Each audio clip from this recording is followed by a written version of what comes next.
Welcome, guys, to the DHC Sports Show. I'm your host tonight, the Prospector, and with me tonight we got the Dad Hat, the mayor, and the influencer. Mr. Dad Hat, how are you tonight, my man? And I'm living the dream, baby. I'm just living out here. I'm just living. Please tell us what you're wearing tonight, what you're wearing, and what you're drinking tonight. So I'm actually wearing my Durham Bulls 47 hoodie. This thing is like lightweight and comfy. Dude, I love that thing. This thing is super. Listen, all the minor league teams have them, so I suggest you get them. It's because living in the South, like again, it'll be a little chilly, and then all of a sudden you're like, this is perfect for that weather. But I'm also wearing the Iron Picks Coquis hat. Like this came out like last year. Okay, it's a snapback, guys. It's a snapback, right? New era right there.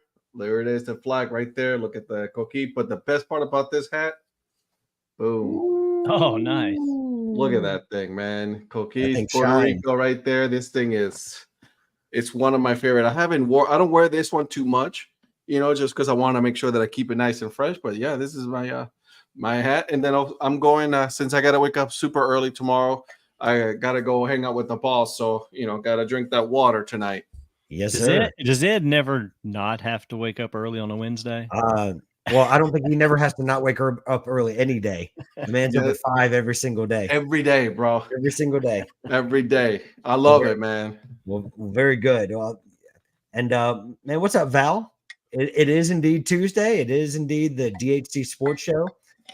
Mr. Mayor, how are you tonight, my friend? What are you wearing and what are you drinking?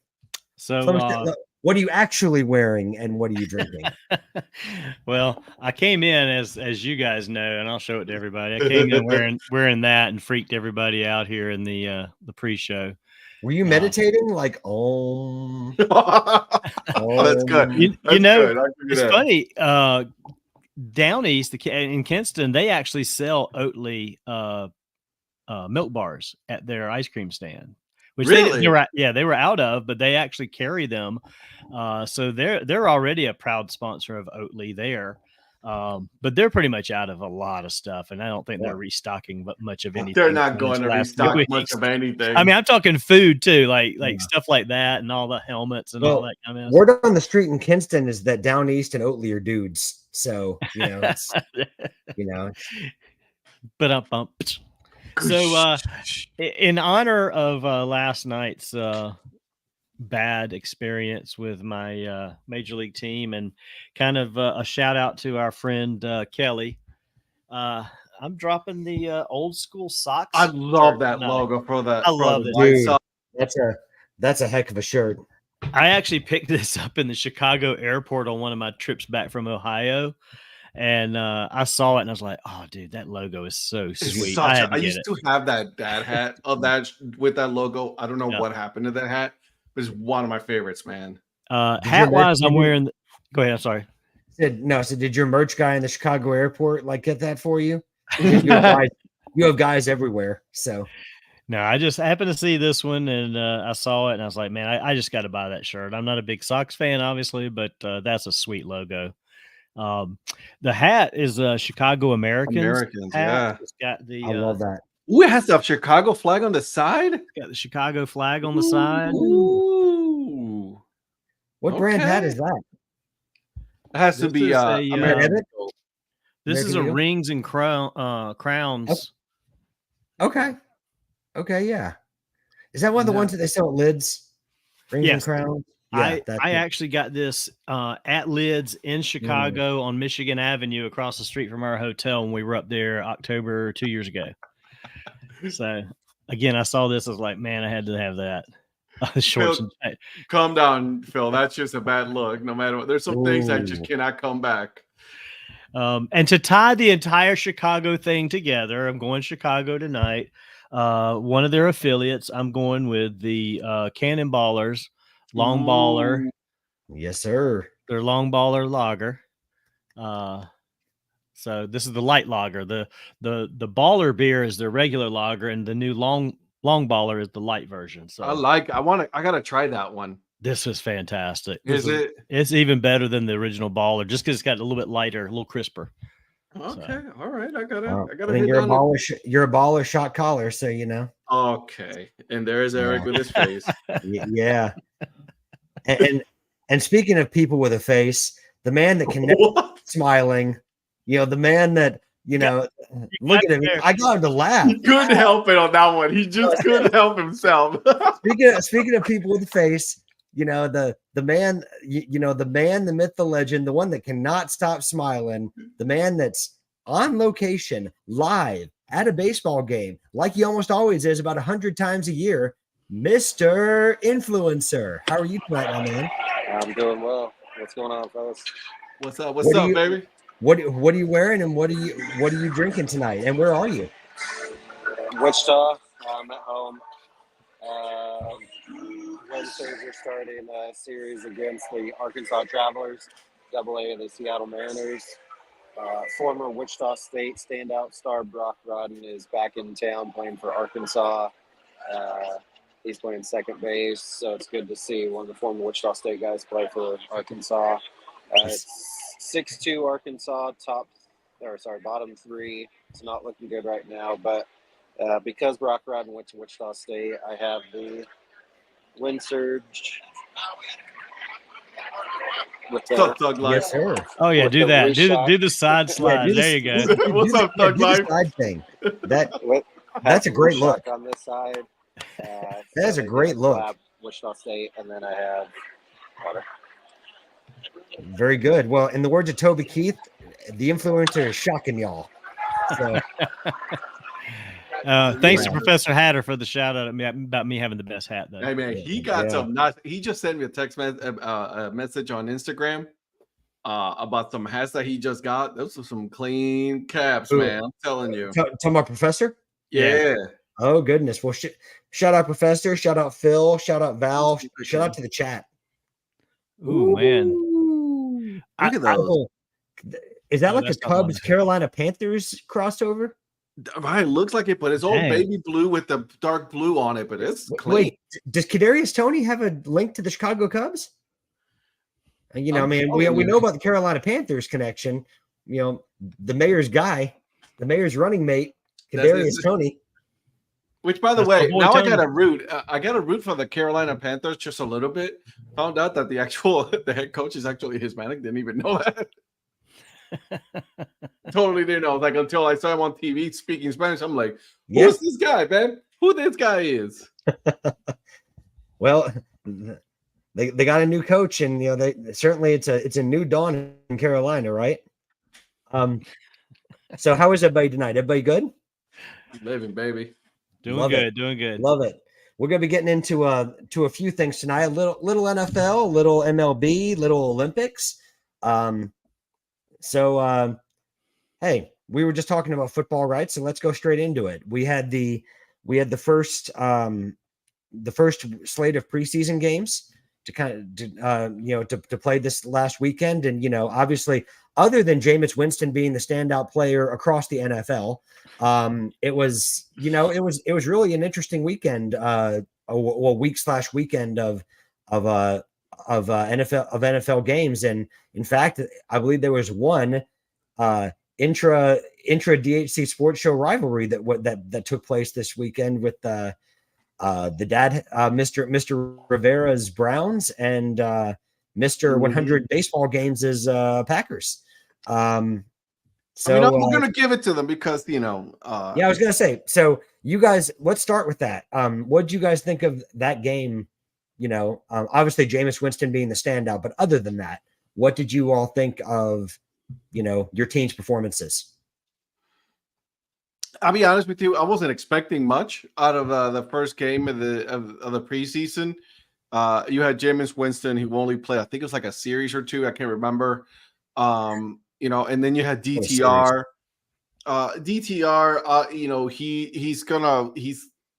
He is what he is right now, right? I mean, young kid. He was running for his life with that backup line. It is what it is.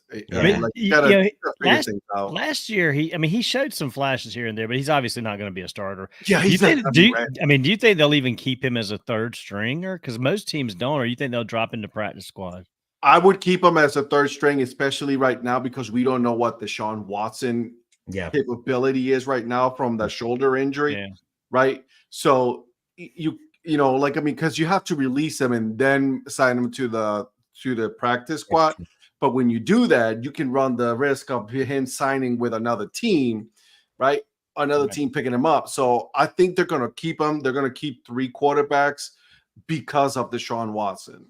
Well, and also, do you think that because of what happened to the Browns last year, do you think that factors into their thinking at all? Oh, with yeah, the injuries 100%. they had, with the injuries to DTR and Deshaun Watson last year, which brought Flacco back.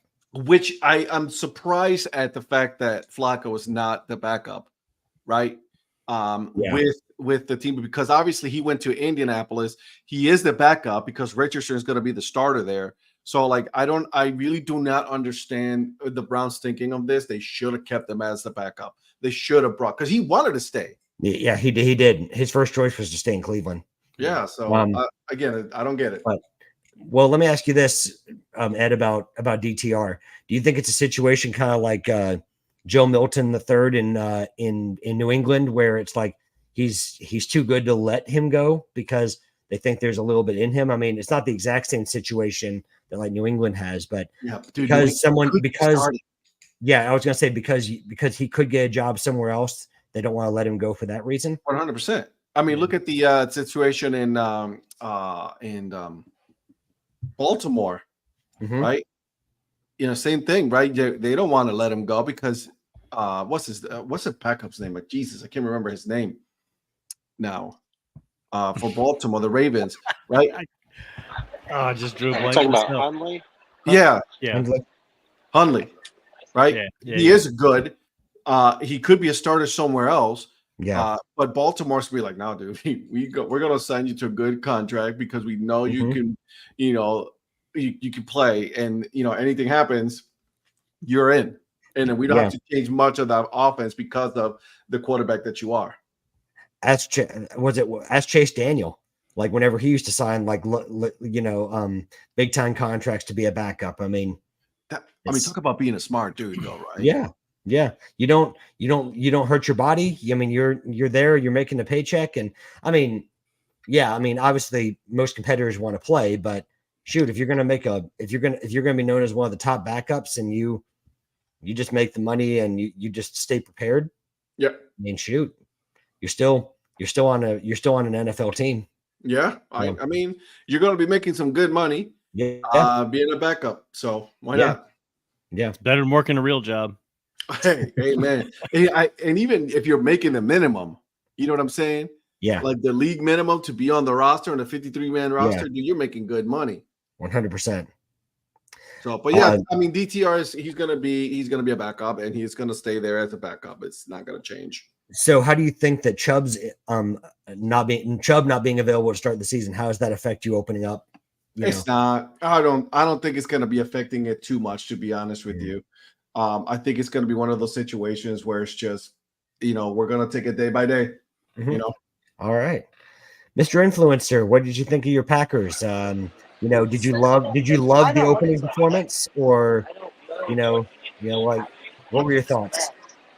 I didn't watch it, and I didn't really look at the stats because I don't really pay that close attention preseason. I saw the score, so I let Ed know, but other than that, I don't put any stock in it at all. I'm with him on this one. Love started. He threw a 66-yard touchdown opening drive to I think Dontavian Wick. And then sit back down. And then I was going to say, I don't even know if he played after that. So, yeah, I mean, honestly, I didn't watch it. Yeah. So, I don't put a whole lot of stock. Now, Rodgers would never play preseason. So, kind of, he might play a series here in the second game, but I doubt he'll play game 3. I'm going to go just getting ready because they're going to Brazil for week 1 against Philly. So, they'll keep most of the guys out for the third preseason. I was very surprised that Jordan Love actually played as much as he did in the first game, but the part that I saw, he looked really good. He looked like he's really ready for, he's ready to show that he's worth the contract that he just got.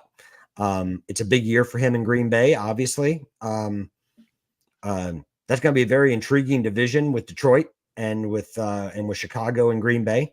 Which, by the way, we got to talk about sometime later on about the new helmets that they released, Green Bay, Detroit. Yeah. And whoo-wee. We can take it, and we can take it however we can get to that whenever you guys want. But I'm just kind of curious to see how our defense does now that we have Jeff, Halfley from Boston College. I was going to ask you about that. Yeah, we can't get much worse than what we've had recently with defensive coordinators. The only thing is he's coming straight from college, and some of the guys translate, some don't. So he's not a head coach, so he's not like, I know Harbaugh was already in the NFL, but Harbaugh is going to be a head coach where he's just going to be a defensive coordinator. So he was a good coach, but I just don't know what to expect. Yeah, because I think we can be good with our defense, but it's not. We don't have a whole lot to live up to from last year. So I see that. We'll see how the defense goes. Well, I mean, it was a big move for Halfley to go from being a head coach at a fairly significant school in Boston College to becoming an NFL defensive coordinator. That says something about the attraction of the Packers in terms of wanting to be part of that culture, and Matt LaFleur being able to attract that. Let's be honest, ain't going on in Green Bay. Right, exactly. Because I went there for one game, and it's a pretty small town overall. It's crazy to me that there's houses like we just parked in somebody's lawn, like in their grass, and walked like 3 blocks. And when we walked those 3 blocks, you're like right at somebody's house. And like if you live there, which I think they just rented out, you're literally looking out your house right up at Lambeau. It's just like right in the middle of a residential neighborhood, which is just crazy to me that a historic stadium like that's just right in the middle of a residential. Do some people like own houses there just specifically just so they can go and stay there during the NFL season and then leave? Yeah. That's what they do, which is wild to me, man. Yeah. So you're right. Just for them to attract that, that coach to come in to Green Bay with, but it's not. He's not the number one guy, but I think Jair Alexander has a lot.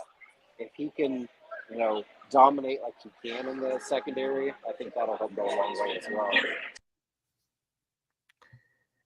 And certainly not last but not least, Mr. Mayer.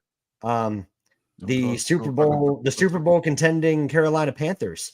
What are we thinking about the Panthers? Well, 2 things. I have the least to say because I didn't watch a single minute of NFL this weekend. So, I didn't expect much. I'm kind of like with Eric. I don't really watch preseason a whole lot. Sometimes I'll kind of peek in on the third game. In the past, I've peeked in on like the third game. Because that's traditionally when the starters have played a little bit more. This year with only 3 games, maybe the second game is going to kind of be that. So I might watch a little bit this coming weekend. I just be honest, I hadn't really followed it much. Looking at the score, we scored 3 points against a horrible Patriots overall team, not just their backups, but their starters aren't even good, and we can't give it 3. I don't know how the game went. Like I said, I didn't watch it, but I'm keeping my bar low this year from the Panthers. And if they exceed, 4 or 5 wins, then great. But I don't know. We'll see what happens. If you don't mind me asking, Patrick, I feel bad for the kid, right? Your quarterback. Yeah. But at the same time, he needs to take some ownership and be like, bro, you need to bulk up, son. Yeah. You need to hit the gym like hardcore because right now you are 1 hit away from being on the IL for that. You know what I mean? So it's like, while at the same time I feel bad for the kid, but I also put it on the Panthers from like there being such a turnover rate on like coaching staffs, and there's no stability right now, and it starts at the top. Well, I hope the coaching staff stabilizes. I like the coach they've got. I don't know much about him, but from what I've seen, what I've heard, I like what he can do. I think he's San Francisco. Is that where he was from? I'm asking. I don't remember. I think he came from Miami. Oh, Yeah, okay. I think he was in Miami. Okay. Yeah, I was asking because I couldn't remember. And so I like where he could go with this team. He kind of is stuck with Bryce because he was already there. They're going to ride that out a little bit, but I think this is one of those. I will be happy to see where they're at in 3 years, because this year and next year is going to be a rough build if they stick with him as a coach and let him do what he wants to do. And I don't think Bryce Young will be there in 3 years. That's right. He was in Tampa Bay. He was the offensive coordinator. Or Tampa. Yeah. Okay. It wasn't Miami. It was Tampa. I knew it was Florida, but okay. Yeah. Well, and especially and that's kind of sad considering going into this season, it's the 30th season for both the Panthers and the Jaguars. Yeah. But you never know. You never know what can happen, right? I mean, I think the biggest thing, I thought Ed made a good point about the thing that's hurting Bryce Young is just they haven't surrounded him with enough talent. And now it doesn't not good either. That's a big difference between what CJ Stroud walked into versus what Bryce Young went into. There was already admittedly they were in transition, but there was still already some talent that was in Houston, and they've just added to that, going into this season, right? I mean, getting Steph Diggs and locking up Nico Collins and everything else, but the Panthers haven't really done anything to try to help Bryce to give him some weapons. And it's a division that's winnable. I mean, it's still a sorry 100%. Division. It's still such a bad division. You don't know what you're going to get. I mean, what are you going to get out of the Falcons this season? I mean, you don't know. All those teams are in changeover and turmoil. Yeah. These past few years. Is Ed's best friend Baker Mayfield going to play up to his contract?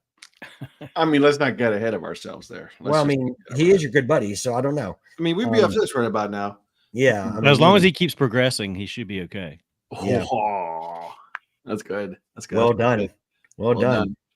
Yeah. I mean, I'll be honest with you though. Like, I mean, I want to root for the Panthers, right? You feel bad for them. Like, they're like, they've become like, like the 90s version of the, to me, of the Chicago Cubs. Yeah. The lovable losers. You know what I mean? Like, do something. You know what I mean? They just have to be ready to pounce. I mean, they just, That's good. Ed, can you kind of take back over and host again? No, I'm not in charge tonight, baby. Hey, bro, I don't want to hear anything out of you. I had you laughing earlier. I saw that smile. Yeah. Hey, all we got to do is keep pounding, not pouncing. So okay. Yeah. Is that what it is? Yeah. It's pounding. See, he didn't even my bad. Right. I know. What's up with your team though, Prospector? Well, we lost to the Broncos. What does that tell you? Bo Nix, baby. Bo Nix was. I know. What happens if he turns out to be great? Like, are we gonna say that he looked good? If he turns out to be a great superstar, right, with the Broncos, are we gonna say that the head coach was a genius by getting rid of? No. I'm not going to give Sean. I'm not going to give Sean Payton that kind of credit. What do you think he's going to be the next Drew Brees? Listen. It's the same build and everying. Yeah. He's definitely a Payton. He's definitely a Sean Payton type quarterback. Because he's going to do. He like Drew Brees. He's going to do exactly what Sean Payton says to do. He's going to carry out orders. He's not going to be. He's a rookie coming into the league. He's gonna listen. Sean Payton wants a controllable quarterback. That's what he thrives on. Yeah, you're right. And he's gonna. And honestly, in the game against the Colts, he looked good. I'm not reading too much into preseason either, because, quite frankly, the Colts didn't even play a lot of their top guys, but they still lost to the Broncos. So, I mean, it's hard to know what you're gonna. It's hard to know what you're gonna get from the Colts this season. Val, I'm with you. He inherited, but at the same time, he didn't help the situation either. Yeah, well, I don't think he helped the franchise with I think the franchise has been set back, and now if they do something with it, fair enough. But that's a lot of money that they just all that cap space, like all that that cap hit that they took, that's going to hurt them eventually. I mean, I've been wrong before. Maybe it won't, but you have to think on the face of it, it's going to. But I think Bo Nix is a good quarter. I think Bo Nix is a good quarterback. I thought it was a good pick for them, considering where they got him. Yeah. I don't think they're going to win the division or anything this season, but I think they'll make some progress. Well, where? Oh, go ahead. This season or any season? What you mean as far as winning the division? Yeah. I don't see them winning. I don't see it in the next foreseeable future. 3 years. No. Not anytime soon. No. Maybe when we're about Donnie's age, maybe. What, 65? The Donk. Damn. Yep. Donnie taking a hit. That's what you get for bringing that oat milker's hat. That's right. That's right. Yeah. I was going to say, Sean Payton earned a lot of equity with what he did for New Orleans early on, and a lot of that equity has waned in the last few years and took a hit with him going to Denver. But getting kind of shaking things up, getting rid of Wilson. I mean, yeah, it was kind of a wreck job of trying to impose his will on that franchise. But if he finds a way to get them righted and who knows, win a Super Bowl in 5 years, like he did with New Orleans, the dude's going to have cemented an amazing legacy. But here's my thing though, because it makes me angry though, because the fact that like the Broncos had an opportunity to almost make the playoffs with Wilson, and he just completely destroyed the chances by benching him and then telling him that you're not the starter and then lying about it. So it's like the whole thing was just like, when you're a bad team, it starts at the top of the leadership, and then he's proven to be a bad leader of a football team. Well, sorry, Val. Sorry. Yeah. Hey, well, like Val said, she thinks that because he inherited Wilson, it's not his fault. He had to do what he had to do. So we started talking about rookie quarterbacks, right? Now, this is another thing I wanted to get into. And we're gonna have to take about we're gonna have to. Zach, it's not going to be that hard to get to take the Blue Jays down. Even the Angels can do that. Zach's better just shooting arrows. Yeah. He's got a couple halos that are going to bring those Blue Jays down. Anyways, we're gonna take one of the rookie quarterbacks out of the equation because JJ McCarthy couldn't stay healthy.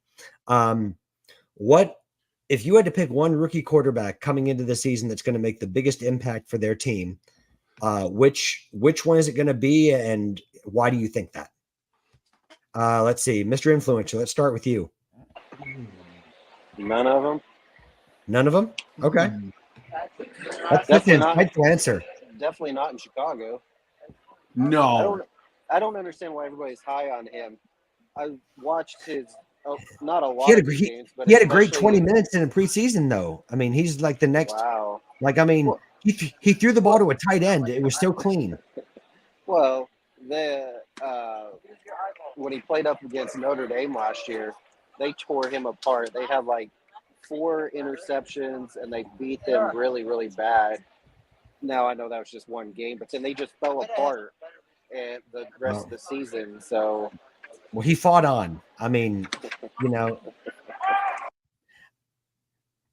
Okay, I got a little chuckle out of that guy.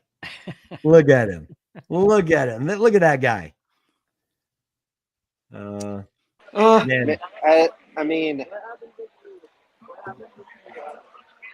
they could actually do worse, but I don't think that New England can do worse than they did. So I don't know. Drake May, is he going to play? Is it going to be Brissett? Yeah. Well, and that's a good point. I think sometimes it's hard to make. It's certainly not going to be an apples to apples situation with anybody, right? Because different teams are inheriting different rosters. Like Drake May has nothing in New England. He walks into a situation very much like Bryce Young did in Carolina. Sorry, Mayor, no offense. But he's right. Plenty of points. Yeah, but Caleb, if he does do anything, I mean, he's walking into a situation where they've been building around him. Like, they got, where they got Keenan Allen, and they already had DJ Moore that they signed up to a new deal to keep him happy. They have a Dunze. They've got a good defense. I mean, there's a lot of things that can build into Caleb's success rather than just Caleb himself. Yeah, but you got to back. Mayor, yeah. Well, Matt Eberflus, what can I say? Mr. Mayor, what, any thoughts? I I think Jaden Daniels is probably going to be the one that falls into the best situation and is able dime, to. Son. Yeah, dropping dime, son. I mean, he's going. There's not a lot of expectation. Oh, yeah, and it's just a perfect storm for him right there. And he's actually probably one of the best quarterbacks in the draft. I think he's better than Caleb Williams. I agree with Eric. I don't understand. I've never understood the love for Caleb Williams. I'm biased, so I can't comment on that. But but I think out of the rookie quarterbacks, I mean, I think possibly Nix could be okay. Like we said, he kind of fits that Drew Brees mold, and we'll see where Sean Payton goes with it. But I just think Jaden Daniels is kind of the one that fell into the best scenario. Well, I had a chat with Eric about this earlier this week, and he said he thought that Jaden Daniels was going to command that offense in Washington. So I don't know. You almost had him spit his beer. You weren't talking about me, were you?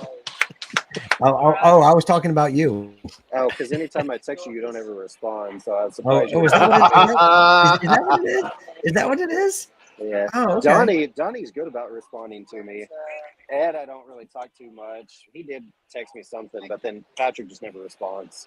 Well, these guys are working more real jobs than I do. So. Yeah, I'm sorry, man. This is like all of a sudden I put my phone in my glove compartment and I don't see it for a while. So I apologize for that. I'm sitting there working sometimes in the trailer, and I got the phone just sitting on the counter, and I hear a ding. I look over, I'm like, respond, and then I'm back to work. I got time to kind of back. That's the problem. I have like work mode on my phone, so like my phone doesn't go off.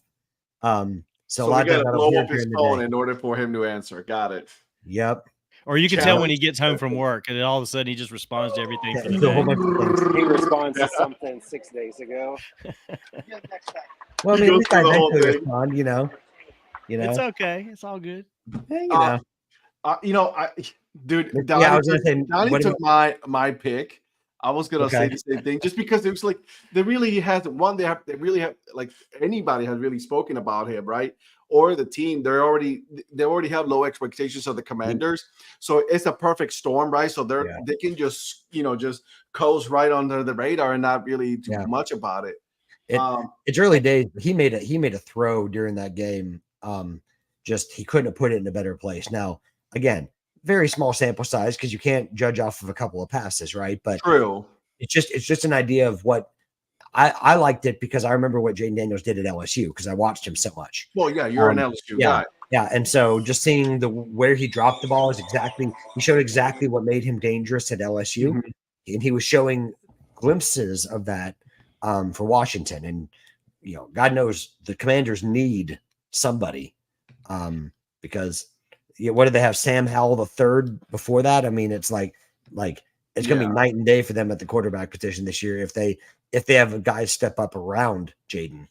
Well, that's the thing. They have some talent. They're not top tier talent, but they're not one of those teams that just has nothing. Don't they have Austin Eckler as well? Yeah, I think so. I think he did. They do indeed. They do indeed. And that's going to be an interesting division because what version of the Eagles are you going to get? Because beyond that, it's up for the taking because Dallas has problems, especially with contract situations for them. Like, what are they going to do? What are you going to get out of the Giants? I mean, with Daniel Jones and, scary agent man for Tommy DeVito and, so what are you going to get out of the Giants? I mean, the Commanders could be a dark horse in that division.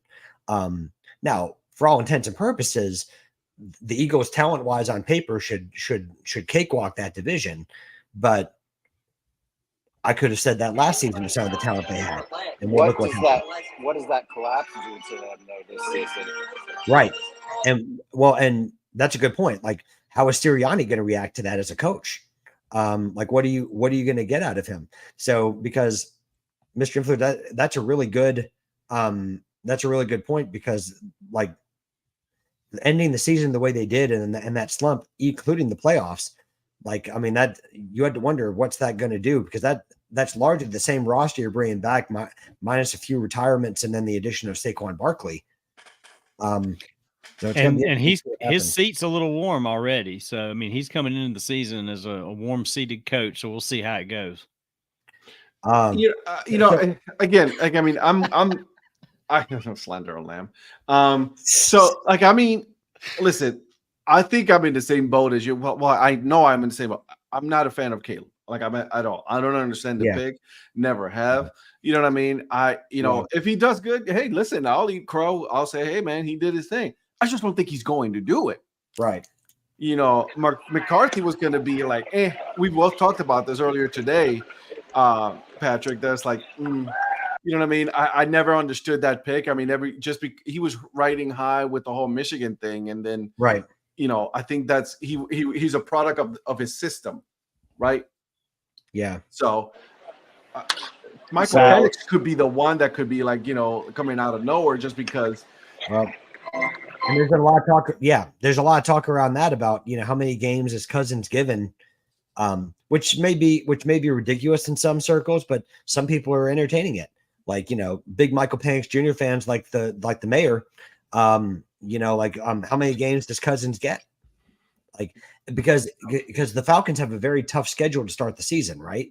True. I mean, I think they've got they've got the Chiefs, they've got. I just never understood the pick, though. Honest to God, I never understood what. Listen, nothing against Michael Penix, but like, if you're going to sign Cousins to that big multi-year contract, I agree with you. Then why are you going to go and pick a quarterback that high when you could have picked somebody else to help solidify either the offensive line or get yourself another weapon for Cousins? I just don't. I don't get the mentality behind the Atlanta Falcons pick of Michael Penix. Yeah, because the Cousins pick was almost like a win now mode, right? Because you've got Pitts, you've got Drake London. Because I think Cousins could open up Drake London and unlock him. Because I mean, that dude's a freak athlete. I mean, if you watch him at all, I mean, he has a chance to be special. But can a quarterback unlock him? Yeah. I don't know what Zach Beeson's eating right now. It must be something super spicy because he's out of his mind right now. Yeah, but speaking of him, Donnie, if you take Williams #1 overall in our fantasy draft, I'll buy you a hat. Wow. Donnie might just do it just for the hat. I'll take it out. Yeah, exactly. And watch Donnie win the league, and then he gets with Caleb Williams. He wins at the end because Williams has a humongous year, and they win the division over the Packers. It's like the Lions have a better shot. But Zach, is that you aren't lying? Are you talking about C.J. Stroud's rookie year or just head-to-head this year? Yeah, I took that as C.J. rookie's year. Yeah, that's what I took it as C.J. Stroud's rookie year. Which was a second-round playoff? Yeah. So, yeah, there's no way the Bears are making the playoffs. Where C.J. Stroud literally obliterated the Browns in that game. He obliterated the Colts, too. Yeah. True story. True story. Not that was difficult, but yeah. Now, if he means Caleb Williams is going to have a better rookie year than C.J. Stroud has this year, that's projecting. I still think he's crazy, but C.J. Stroud could take a step back. Who knows? Yeah. I don't know, man. That Houston team looks strong. I was gonna say, they do. Yeah, they do. I saw the game with Pittsburgh. You know what I mean? Obviously, it's like a very small, sample, right? But like, I mean, that team looked good. And again, if the Steelers are going to go with Fields,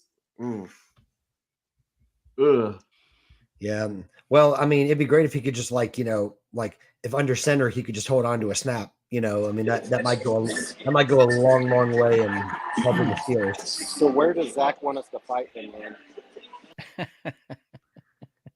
I don't see Caleb Williams having a better year. I just don't. I really don't. Well, I want to go back to what because I disagree with Zach too. I don't think he's going to have a better rookie year than C.J. Stroud. I don't want to fight Zach because he'd beat me. He'd beat me up. But, he would destroy me. But I'm still not going to say that Caleb Williams is going to have a better rookie year than C.J. Stroud. You're going to get your ass beat and still say he's still better. Okay. Yeah, exactly. Caleb Williams sucks. Yeah, I'll go around with like both of my black eyes and just say I fought him and I still think this. No, you didn't fight him. You got your ass beat. Yeah, oh yeah. I get obliterated, man. I know that. I know. I would too. Listen, I know my limitations. I got bad shoulder, bad knee. Forget it. I'm getting my ass beat. I wanted to go back to what Val said. She said that she spaced out during the Broncos slander, but she was aware enough that we were slandering the Broncos. So what are your thoughts on the CeeDee Lamb situation? Well, first of all, Val, why are you not a Cowboys fan if you're a Texas girl? We'll start there. Oh, at the very least, Houston. Yeah, exactly. I'd rather be at Houston. Now they're just now finally starting to be better, but they're just a mess right now because have they even, I mean, they're not doing anything with Dak, right? Not yet. I mean, well, I don't think they will this year. That brings up a good point. Like, who are you prioritizing of the three? Between Dak and CeeDee and a certain defender. Oh, I will tell you who I would prioritize and who I would get the hell out of there. Well, let's go around the table. Ed, you seem the most passionate about it. Who'd you keep, sell, or not do anything with? We know who I would get rid of. What's his name? I keep forgetting his name now. That's not really that much I care about. What's your bench cut? Your favorite player, Parsons? I would cut Parsons right off the rip. Could care less. He's not that good. He acts like he's that good, but he's not. Okay, so he's not good.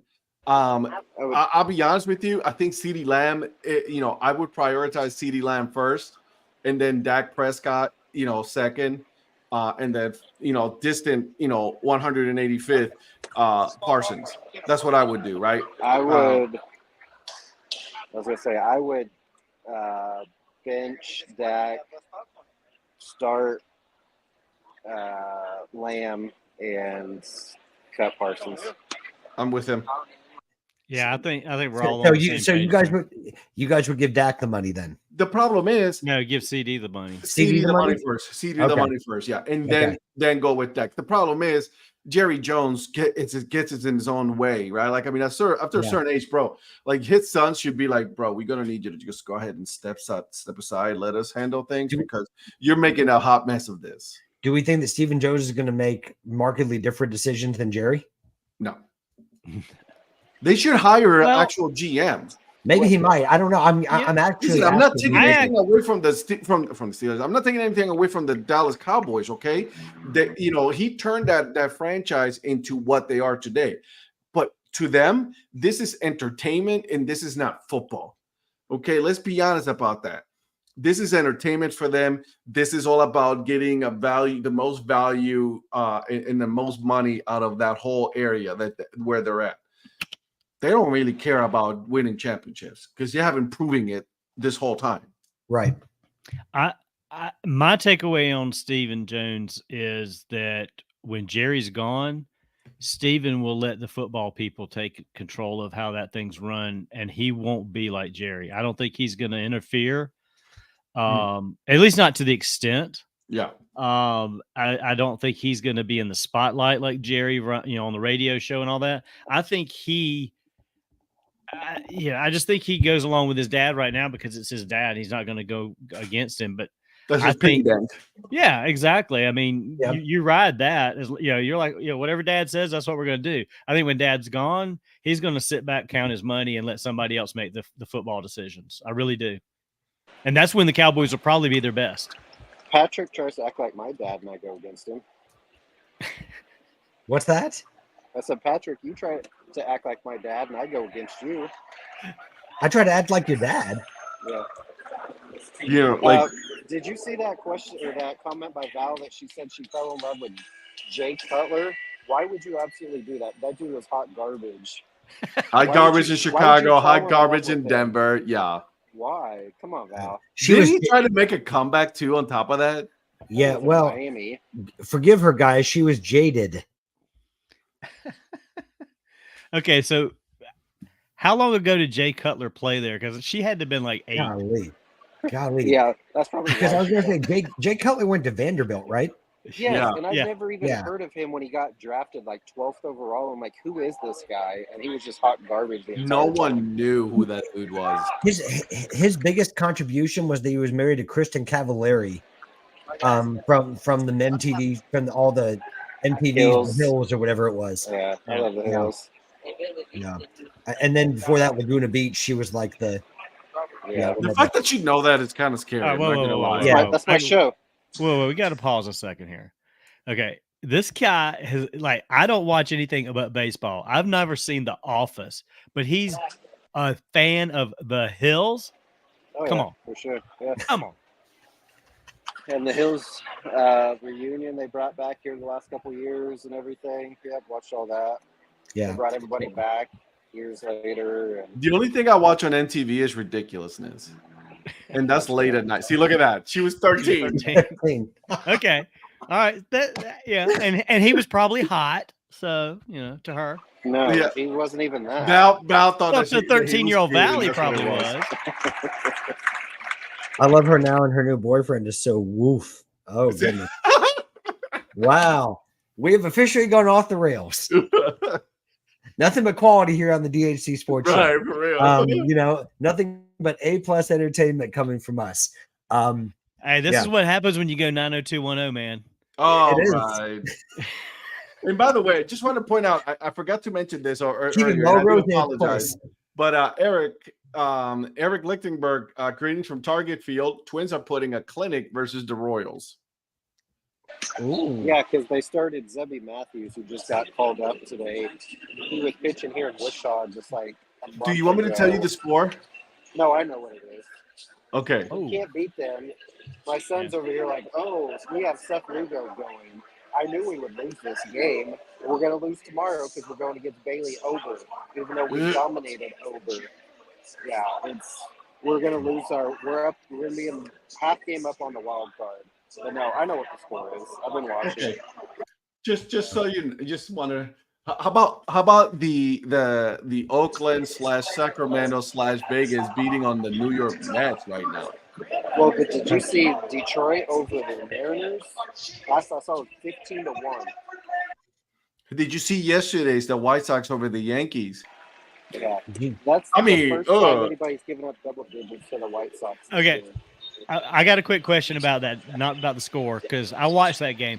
What is up with all the Yankees players and the seafoam green trim on all their stuff? Do y'all know anything about what? It's everybody's doing Is it. Everybody doing that? Yeah, because even the Guardians players have like neon green and like all these like bright colors. Like Nestor's got a mint green glove right now, and they've all got that mint green trim and stuff. Yeah, but here's the thing though. Chaz Chisholm was the one who started that with the Yankees. Well, I saw when he came in, he still had some of that Marlins stuff with him, and I guess they just took off with it.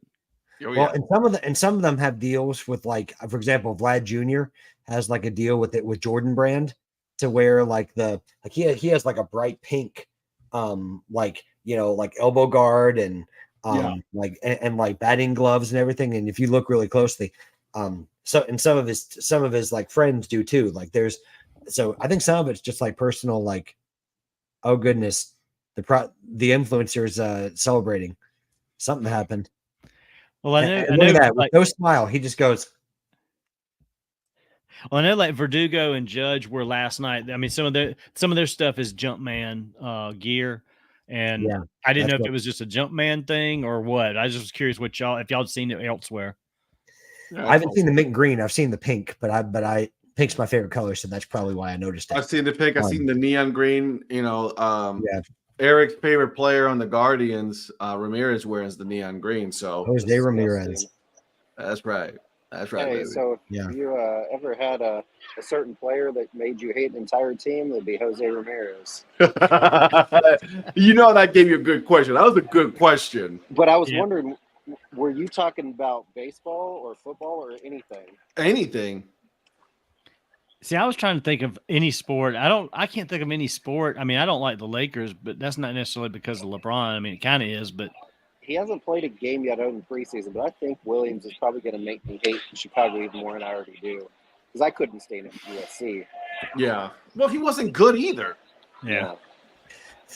I mean, I can't bear that Chicago team with Caleb there. I mean, it's okay. Josh Donaldson, whatever the team he was on, I hated that guy. Still do. I liked him when he was in Toronto, but then after he left Toronto, I couldn't stand him. Whatever team he was on, I hated that team. When he went to the Yankees, I was done. I would love to when he was in Oakland in 2014 when he shifted his feet to the left and let Salvi hit one down the line so that we could win the wild card. I liked him then. No shit.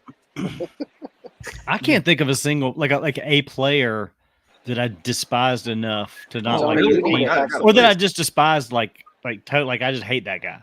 Donnie, Mr. you need to have Cortez. some hate in your heart. Come on. Join the dark I'm side. a lover, man. Come Join on, the Donnie. dark side. Come on. You hate He's at the- somebody. Yeah, he's like, man, you got hate in I'll you, think of boy. somebody. Oh, I got plenty of hate for all the other Yeah. things, like other. No, sports he's that are thinking like, he's thinking Nestor Cortez. The only person I couldn't stand to watch was Tim McCarver. Like if he was calling a game, I would not watch that game. Whatever. I don't care who it was. Oh, I can think of some people. Chris Collinsworth. I don't mind Collinsworth. I know everybody hates him. But Golly. Joe Buck. Anybody with Joe Buck? I like hater? Joe Buck I too. said, Joe Buck didn't bother me.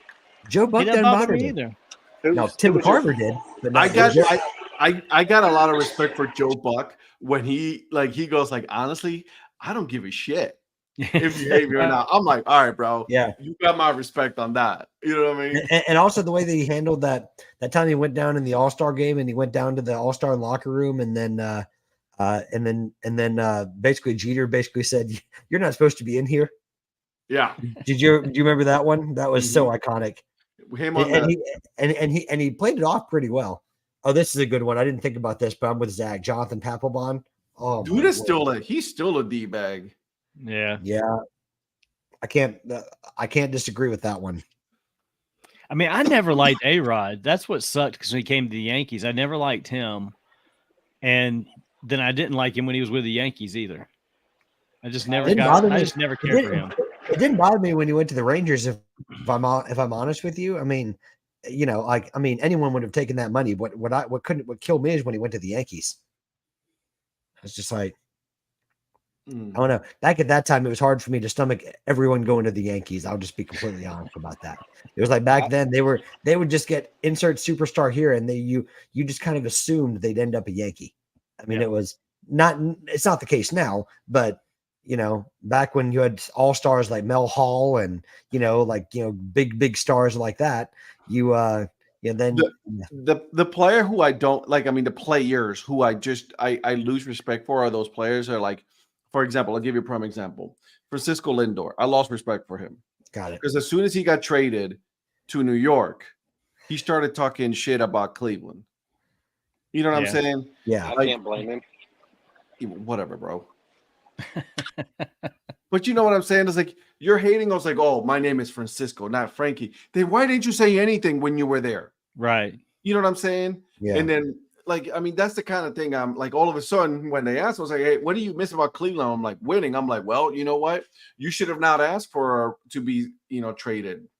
Well, you need to Cleveland needs to send a little like audiogram to Francisco Lindor, like happy birthday, Frankie. Toby Keith saying, how do you like me now? Because guess what? We have a better record than the Mets. Bro, as of right now, Cleveland has a best record in the majors as of today, right now. As of today. They're right there with LA, right? No. Nope. LA has 70. We have 71 right now because we beat the Cubs today. And you're like a half game ahead. I said like you're like just in front of LA. Yep. So yeah. I absolutely can't stand Bryce Harper, but that doesn't make me hate the Phillies because they have Alec Boehm. So don't hate the Phillies, but can't stand Harper. I don't mind Harper. Never have. Yeah, I like Harper. Can't stand him. Never have. I mean, I despise. Next weekend. I mean, I can't stand Cole Reagans with every ounce of my soul, but See, I despise the Red Sox, but I liked a lot of their players. I mean, I liked Poppy. I liked Veritek. I mean, they had guys that I respected, and I liked them as players and the way they carried themselves. They had a lot of guys when they won that World Series that, I liked them as people and players as much as I hated the team. Yeah. Yeah, you need more hate in your heart, Donnie. I don't. I'm with Eric on this one. You need a lot more hate. No, I'm with you, Hey, Donnie. Rondo, tell you, the one thing I hate the most is incompetence. So if you can tell me who's the most incompetent player, that's the guy I'm going to hate. Oh, I can think of a few. Yeah, I got a handful of those. Because she'll tell you, that's one thing that I can't stand is incompetence. And I don't like incompetence, and I also don't like when you don't try. Yeah. Yeah. Let's see. That right there, that's a real fast way of like just me losing absolute total respect for you. Because like, I mean, like a lot of us wish we could be able to have the God-given ability, to play in the majors or NFL or anything. And then, you get out there and half-ass it and stuff. And it's like, come on, man.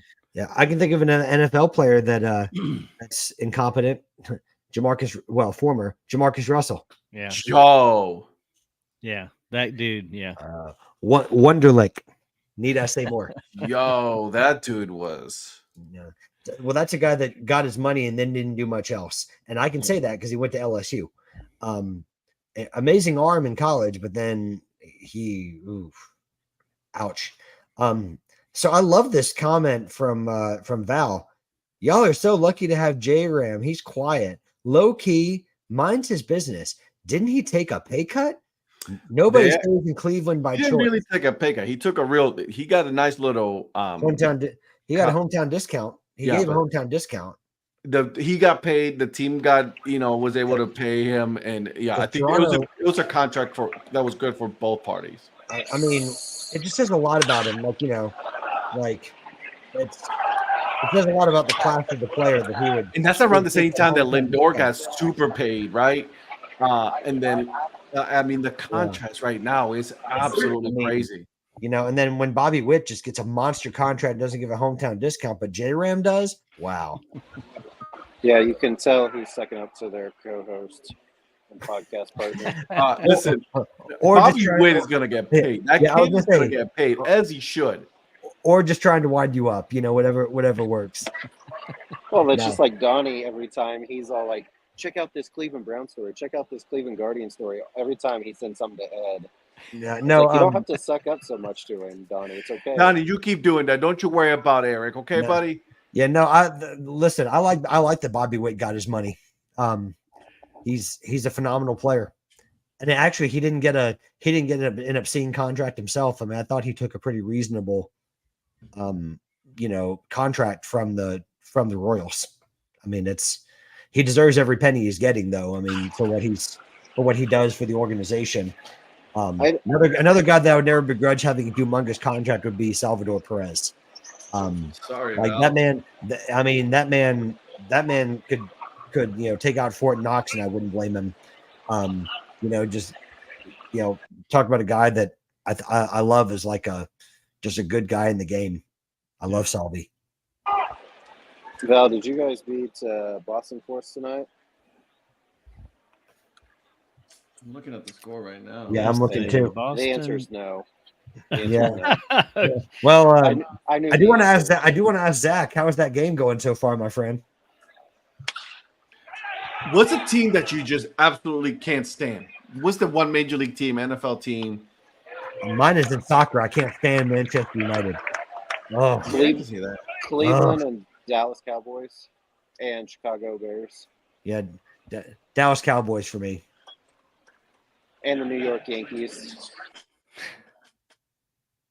Any team that has Aaron Rodgers, I hate. Good. Well, he's not in Green Bay, so you don't have to hate. I don't hate Green Bay now. No, I don't. Okay, good. I absolutely hate the Jets. I kind of want to answer Phil's question. Did you see that one where about his fictional? Yeah. Oh yeah. Go ahead. So for me, Phil, I'd have to say Donnie Henson. Okay, good one. Good call. At first, I thought you said Drew Henson. I'm like, bro. I was gonna say, bro, he played. No, he's fictional. No, he might as well have been. He might as well have been. Not Drew Gotti. Catcher for the Rockford Peaches. Yeah. I'm trying to think. Fictional player. Val, you hate the team that lives in your or that plays in your. I was just about to say that. I was just about to say that. How you are even alive, girl? Come on, Val. The Raiders. The Astros, by the way. I also hate the Astros. Yeah. And by the way, how can you hate the Raiders with Gardner Minshew at the helm? I mean, come on, True story. Yeah, it's hard to hate Gardner Minshew. I mean, he took a really bad Colts team and made them 9-8. Okay, I got some love for that man. I don't know what it is. I guess I secretly must have a dislike in the New England area because I don't like the Patriots, I don't like the Red Sox, and I don't like the Celtics. Oh, I can't. And I don't know why. Celtics. But that's if I had to name a team in the three main leagues there, I don't mind the Bruins. Hockey's fine, but I can't stand those three teams. Can't stand the Bruins. Can't stand There's a rivalry brewing. Can't stand Boston. Anything. Just can't. Oh, and even when lacrosse went, with the Boston Cannons, couldn't stand him either. But you can fire them cannons. Okay. Why would I not hate this them? This is for Eric for his. Oh, that's sweet. And that's a sweet jersey. Yeah, Kelly picked this up for me at Rockford last week. Ooh, that's cool. Looking good. I love it. 24. Yeah. Yeah. And he got the Rockford Peaches hat. I missed out on that. I was too late in trying to get one of those. I'm still trying to figure out who I would put in the Hall of Fame for, fictional character. Casey from Casey at the Bat. Look at Eric shaking his head.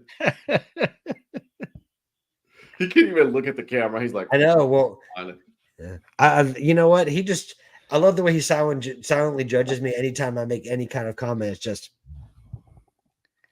I don't know. I might have to go Wild Thing.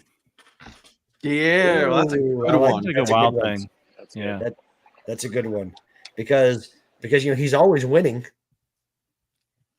Hashtag winning. And you need Tiger Blood as a closer. So I wish this wasn't water right now. I wish it was vodka. Did I tell you guys about that? Speaking of vodka, when we were in Texas, a lot of the ballparks made you take the label off your water bottle. They let you bring a water in. Yeah, you told me that. I don't get that. That was so weird. Like, unless they were like a Coca-Cola company and they didn't want you to have like a Sam's brand or Walmart brand. I just thought that was really weird. Well, then you could almost. What's wrong with the Wally World brand, man? Ain't nobody, Yeah, what does it matter?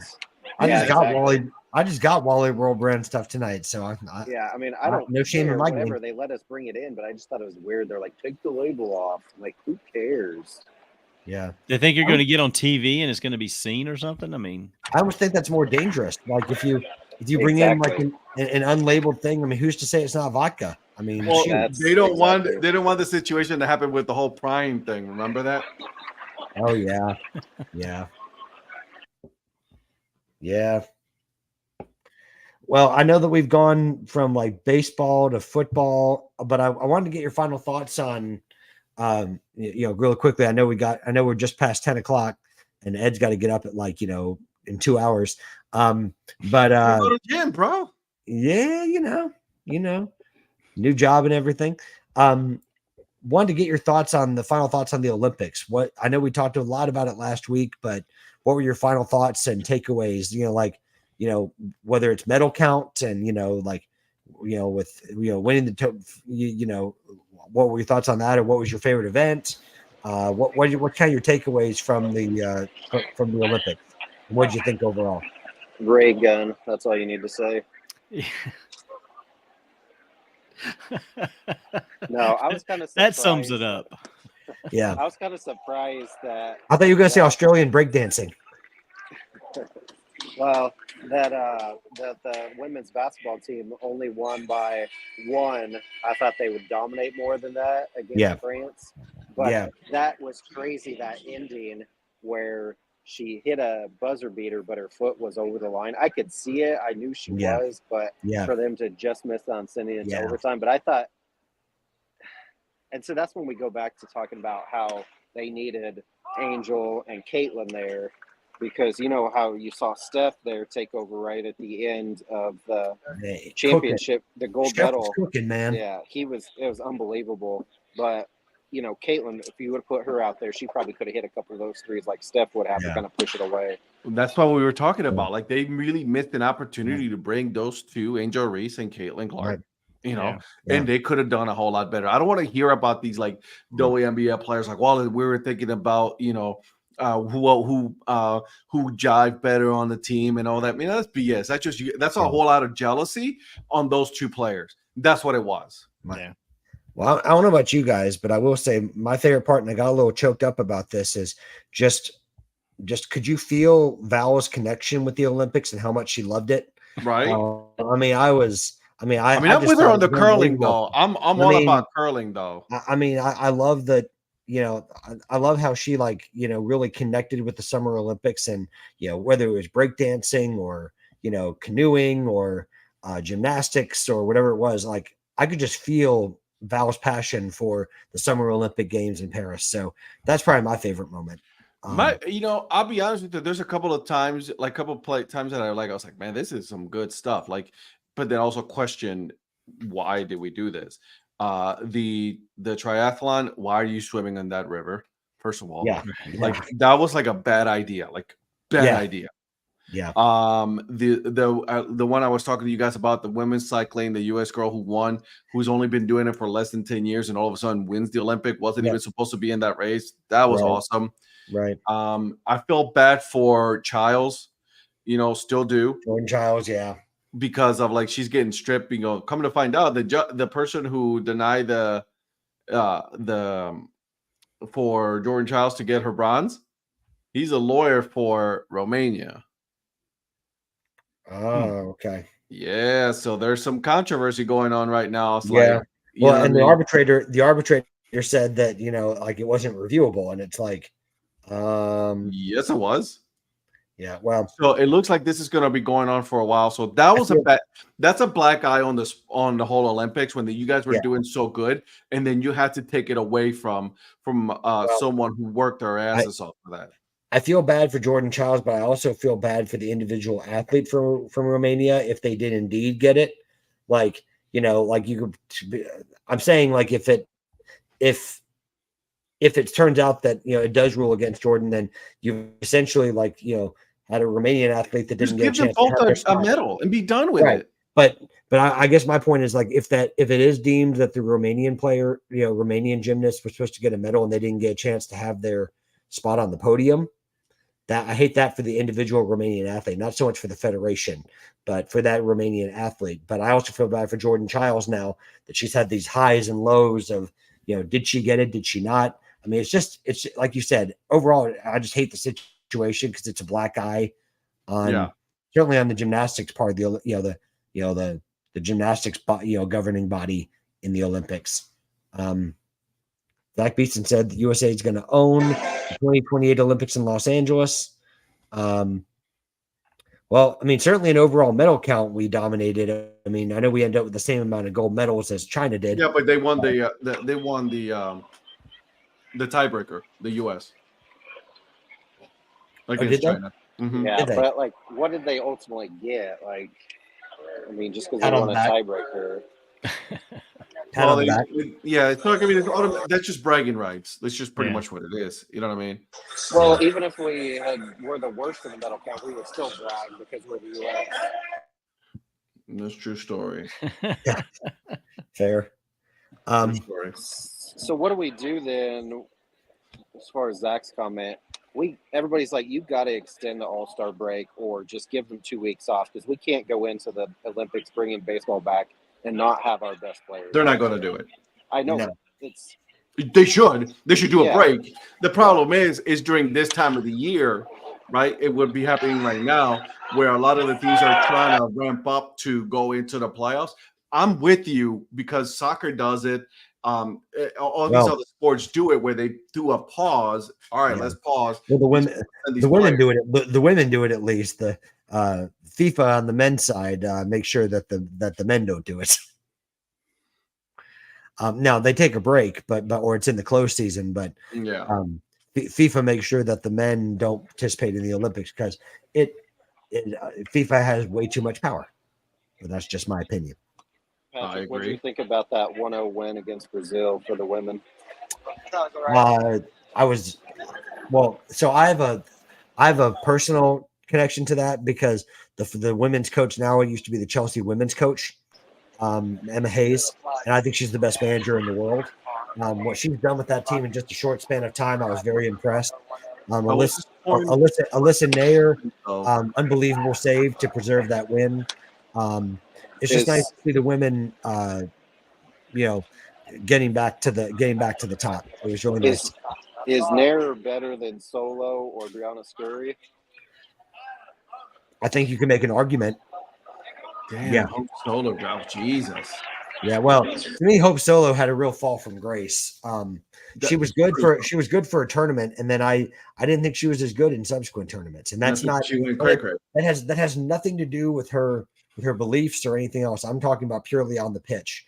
I do think that off the field issues, affected her performance on the pitch, but I'm talking about purely what she did on the pitch. I'm not worried about whatever her views are off the pitch. I mean, I'm judging based purely on field performance. And I think Alyssa Nair, she made a humongous save in the semifinals, and then she also made a humongous save in the final. So she's the reason that the US was even in the final to begin with. So maybe it's a little bit of recency bias, Eric, but I would say yes.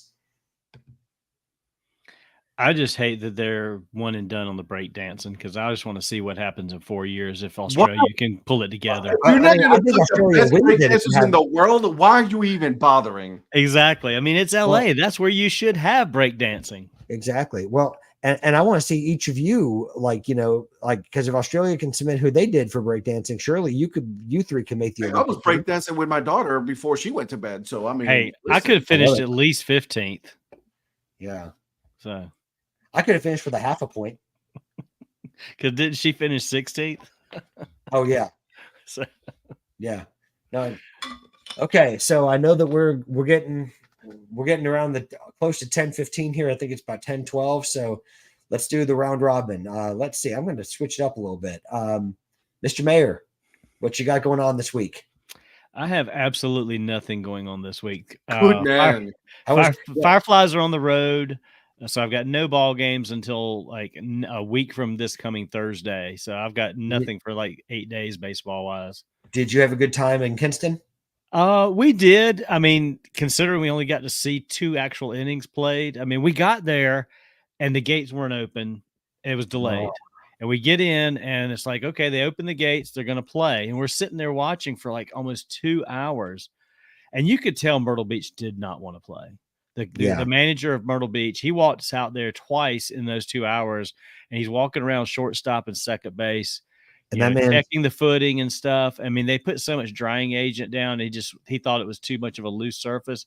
Yeah. In my opinion, I mean, I'm not out there checking it for footing, but from the appearances, they could have played when the game was supposed to start, or at least very close to it, and probably got that first game completely done. Do you think that the Myrtle Beach's manager, by virtue of the fact that was he the 3rd winningest manager in minor league baseball history or something like that, does his opinion carry a little bit more weight than maybe the average would because of how many games by virtue of how many games he's won? That may be a ridiculous statement for me to make, but I don't know, because I mean, I'll put it this way. You had him and you had the manager for Kinston out there. You had the groundskeeper out there. You had the umpire out there. And then I don't know what position this other guy was, but I guess one of the top people for Kinston walked out there. And the 2 managers were on opposite sides of the 3 other people. And Rhonda's like, you can tell they're separating them for a reason. Yeah. And it's like Kinston wanted to play, Myrtle Beach didn't. Yeah. And the problem Myrtle Beach is running into with that and trying not to play is they're going to now have 9 games in a week. That's their problem. Yeah, they're going to end up with 3 doubleheaders in Myrtle Beach. Then they're going to complain that we're playing too much. I bet you that's going to happen. I guarantee you they're going to complain about that. And the only thing that may change that is where they're at in the standings at that point as to whether they just cancel some of those games or don't play them. Yeah. But and that's nobody's fault. I mean, last week the weather was nuts with the storm coming through anyway. So I mean, they did good to get the 2 complete games in and those 2 innings. I mean, even when they stopped at the tarp, they pulled the tarp out there and within 10 minutes there was no more rain. And you could look at the radar and see they had about a 2-hour window before it was going to get nasty again. They just called it at that point. I'm like, at least get the first game done. They didn't want to do that. Yeah. But that being said, we enjoyed this. I love that stadium. I think it's a really, really cool stadium. It's a shame they're not going to continue using it. Well, they're not going to continue using it for. Well, I mean, they're not going to stay there and play. I mean, I could see they need some work done to it. Like a lot of these older stadiums, they need the work, and if they could have put the money to it, it's a beautiful. Do we see a collegiate summer league team going there instead? I think for sure, and and Zach called me on this because I forgot about them having an Old North State League team already in Kinston. Because I think I even said something yesterday morning or something on Twitter that I could see the CPL putting an expansion team there, and he's like, "Hey, don't sleep on the Old North State League team, that the Kinston Wingmen." I don't know where they play in Kinston, but you could certainly slide them into that stadium. But that's going to be a way bigger stadium for someone. I was just going to say that. Like that's my thing. Though, like I'm nothing against the old state league. I'm not, no disrespect. However, I think the CPL is a little bit better positioned to fill a stadium that with that capacity than the other league. I agree. I agree. I could see because I went to Wilmington and they have a pretty nice little stadium, but it's nowhere near that either. Right. But that definitely needs to be a higher level of collegiate summer league probably. Okay. And it needs to keep being used. It's a beautiful stadium. Yeah. I think it's one of those where the field's so old, they need to dig out the field, add some drainage and rebuild the field. I'd love to see a team that could continue the name because it's a cool name. I didn't. It's grown on me. I didn't like it at first because I thought it was too wordy, but it makes sense when you get up there and you kind of see the whole thing in person. Yeah, I've always loved the name. I just love the fact that it's down east. Yeah, I think that's just such a cool, since I know this is going to go against the grain, but I really was a fan of the Kinston Indians. Just saying, point that out. You said you were or weren't a fan. I am. I was. Oh, yeah. I got I wanted the Kinston Indians main logo on a dad hat. I always for a snapback, but I have the one with the one feather in the middle. Yep. Dad hat. I have that one. Yep. Nice. So it was a good experience. The people there were wonderful. The people working for the team were wonderful. And it was. Did you get your ice cream helmet?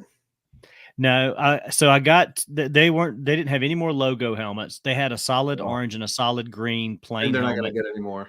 And they're not going to get any more. But this is what I'm going to do. So I got Dude, the mascot, to autograph. He actually autographed the underside of the bill of the orange helmet, which kind of disappointed me at first. But I'm going to send Lichtenberg some stuff. I'm going to send those two to Lichtenberg. I'm going to see what he can do to dress up those two with some Down East logos on them for me and send them back. Smart. So very good. Merch wise, I mean, you guys know I sent y'all the pictures and stuff. They had a little bit of stuff for sale. They were almost out of every shirt. I mean, there was nothing like small, medium, a few large, or 4X. They had no extra large, 2X, 3X.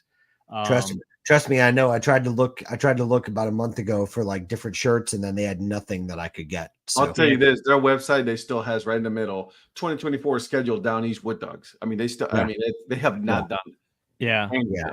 And they Kelly texted me because he was looking on there for their on-field hat in his size. They don't have it online. They had a rack full of them in the store. So they don't update their website very often. Right. So I picked him up a couple of hats that they had there. Nice. I love that Woodies though. Yeah. That was cool. I like that. That's a good one. Well, I'm glad you had a good time, and that's shout out to Mrs. Mayer too for making the trip with you. She was a trooper. Yeah. Mr. Influencer, what do we have going on that supposedly average podcast for you this week? So that was a really long what do you have going on this week, Donnie? That turned into a 20-minute segment. So I've got nowhere to be. Yeah.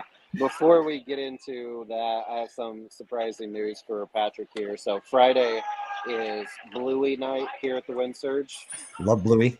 But also it's the influencer throwing out. That's a good one, Ed.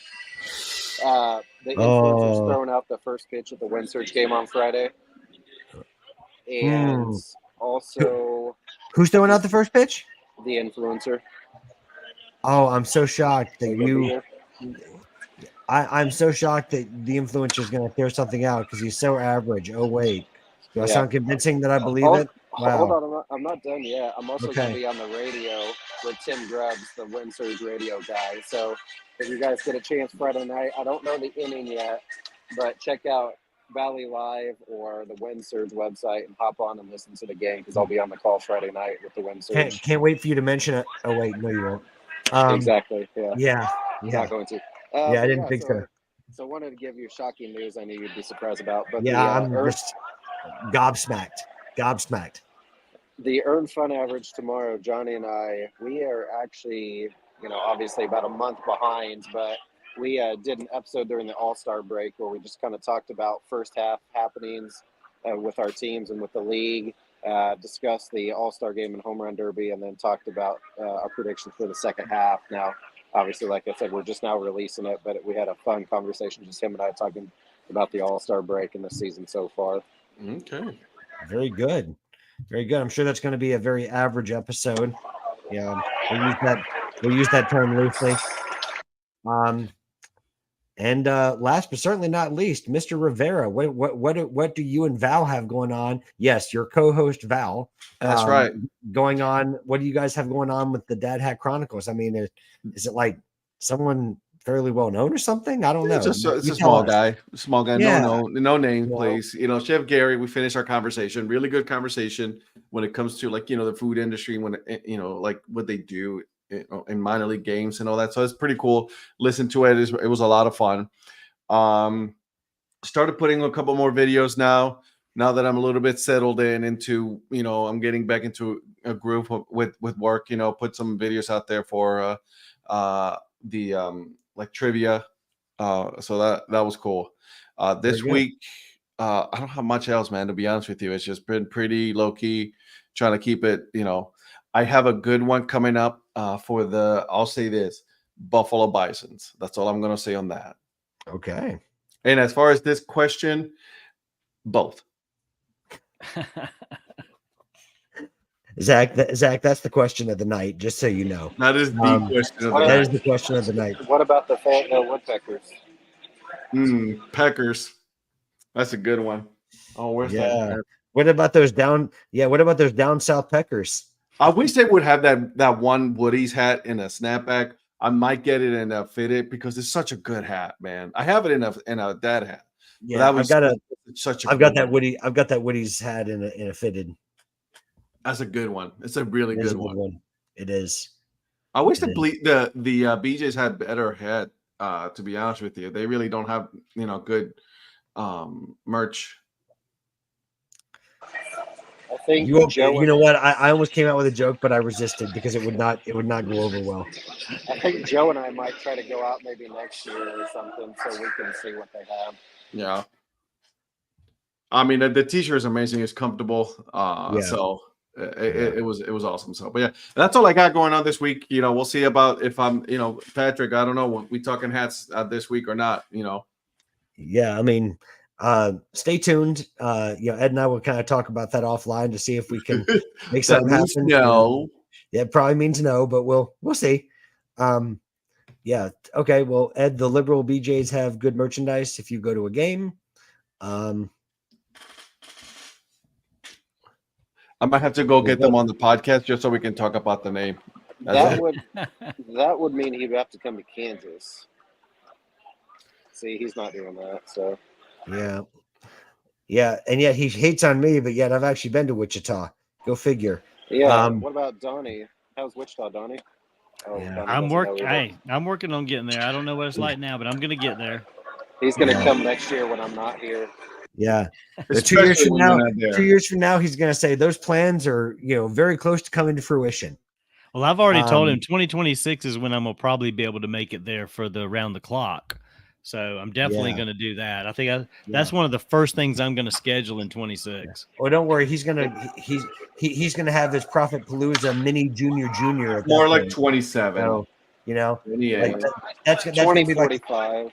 That's going to say, well, even if you do make it in 26, Donnie, there's going to be like the Prophet Palooza mini junior, half marathon junior. coming out, because there's gonna be so many different editions of his, like he's gonna be at his 450th game of the season by that point. So Combined. If I could get that many, I'd love to do that. Yeah. It's like there's only 365 days in the year. How'd you get to 450? Lots of two-a-days. Don't worry about it. Double headers. Lots of double headers, my friend. And lots of double headers. All right. Well, that kind of wraps us up here tonight on the DHC. What are you doing tomorrow? Yeah, bro. Yeah. What are you doing? Don't skip that. Oh well. Thank you for asking, Mr. Influencer. I didn't know that you cared. No, I don't. I know you don't. This week we're going back to the New England Collegiate Baseball League, and we're going to Martha's Vineyard to talk about the Martha's Vineyard Sharks. All right. Okay. The MV Sharks. I had to pull my my Eric card this week and just say, or my Donnie card or my Ed card. And I actually do. I mean, it doesn't have any bearing on the episode, but I have been in contact with their coach and general manager a couple of times over the years, that runs the main Martha's Vineyard Sharks. So, I'll throw that out there. I'm a nobody. I don't know anything. I'm a nobody. Name dropping, huh? Name dropping like that at the end of the show. Okay. All right. Yeah. Well, like I said, it's like one guy, and like he's like, it's mainly because he's the only person to contact with the team. When I was determined to get a hat, I basically just bothered him until he just gave in and sold me one. Next time, sell it online, Sharks. Yeah. Well, then the year after, then they started selling them online, and I was like, really, guys? So, yeah. So no. So this week is the Martha's Vineyard Sharks. So look for that sometime tomorrow. All right, now. Okay. Oh, one other thing, real quick. 20 minutes later. Yeah, Columbia Fireflies have a new player, Colton Becker. He was undrafted free agent from Morehead State, and he's a former Up to Chat guest of Mike Sellers. I thought that name sounded familiar. Yep, he reached out and he said, "Make sure to tell Colton when I see him that Mike Sellers says, hey, Mike's brother coached him in middle school basketball." I listened to that episode. Yeah, me too. And so he's a Columbia Firefly now. Okay, hope he doesn't like tennis. Yeah, but, I ought to go out there with a tennis ball and get him to sign that for Sellers. Growth. And he can just put on there Up to Chat anytime. There you go. So now that this episode's officially gone off the rails, shout out to the chat. Thank you guys for sticking with us. I know we went a lot longer tonight than maybe we sometimes do. Of course, I'm probably lying because we always go this late. Yeah. So shout out to Ed, to you, to Donnie. In the name of Eric. In the name of Eric. Yeah. So there we go. So in honor of the Eric look, we hope you guys have a good night, and join us next week, and as we do every week, Tuesday 9:00. Join these three other guys and me, and until next time, we'll catch you with our cool looking hat styles here, and we'll say bye. Deuces. Bye.